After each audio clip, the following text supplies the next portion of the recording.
What's going on, YouTube gamers? Bonfire here, and today I want to give you guys my first impressions of Quantum Break. Now, I'm about 4 hours or so into this game, and I feel like I've got a good grasp on this game, what it's trying to do, and there's some things I really like about it, and some things that I don't really like about it.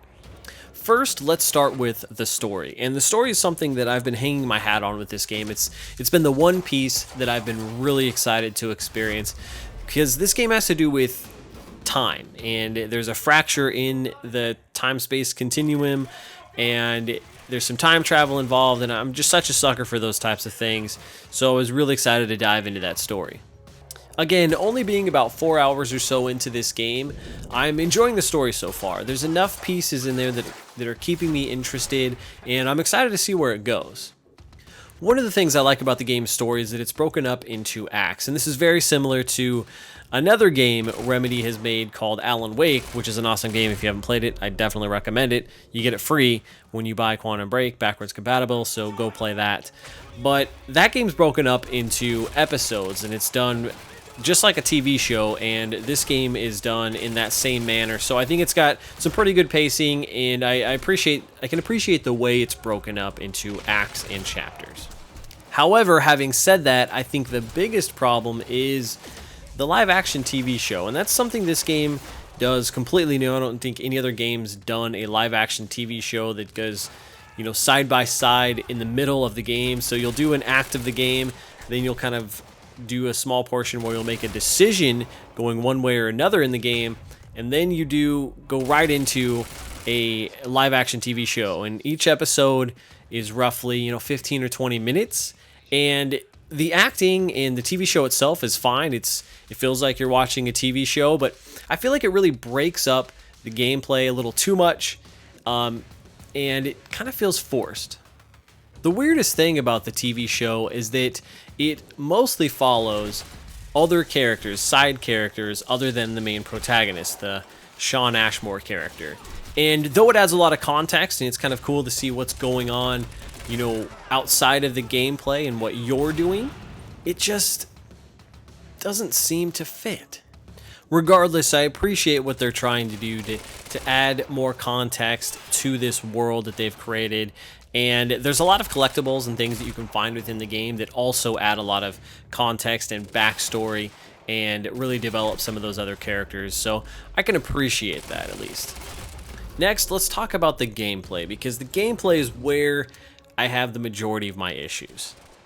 Now, this game is a third-person shooter, but the shooting is subpar. It just doesn't feel as smooth and as solid as other third-person shooters like, say, a Gears of War, or even multiplayer third-person shooters like Plants vs. Zombies. It's just not nearly as good. However, what I think makes up for that subpar shooting gameplay are the time powers that you have. You have time powers where you can kind of slow down time, you can move really fast, you can do barriers, and things like that, and that's what makes it fun. And I found myself just trying to learn how to do different combos and get through the different enemies and areas in this game, and that's where I've enjoyed myself, is trying to learn the best ways to use my powers, because they are pretty unique and add some fun to the shooting. The enemies themselves lack variety. There's not a lot of different enemy variations. It's a little repetitive in that regard. Again, I'm only 4 hours into the game, so that could change later on. And there's also not much weapon variety. You basically get variations of a pistol, an assault rifle, and an SMG. I also think there's a shotgun in there, only one that I've encountered so far. And though that's not an absolute deal breaker, it just would have been cool to see some more weapons. I don't know, I'm a sucker for weapon variety, and I like using all kinds of different weapons. Now, you are able to upgrade your abilities and your powers, and I'm really excited to see kind of what that will look like towards the end of the game once you've done a lot of upgrading, because I'm curious to see if it's going to add a little bit more variety in the gameplay, and if you can do some different things with your time powers, so we'll see how that turns out. The last thing I wanted to touch on are the graphics. And the graphics for this game are really good. I think the characters and the actors all look very well done, very realistic. Some of the lighting and the effects they have going on this game are absolutely phenomenal. But I will say this, and I'm not usually a stickler on resolution, But I've played on both a small monitor, like a 27-inch monitor, and then I've also played on a bigger TV, like a 47-inch TV, and there's definitely a noticeable difference in terms of pixels and the graphic quality. The game does run at 720p on the Xbox One, and though it's not an absolute deal breaker, I think it still looks good either way. I just thought it was worth noting out because I'd never really noticed it on a game before.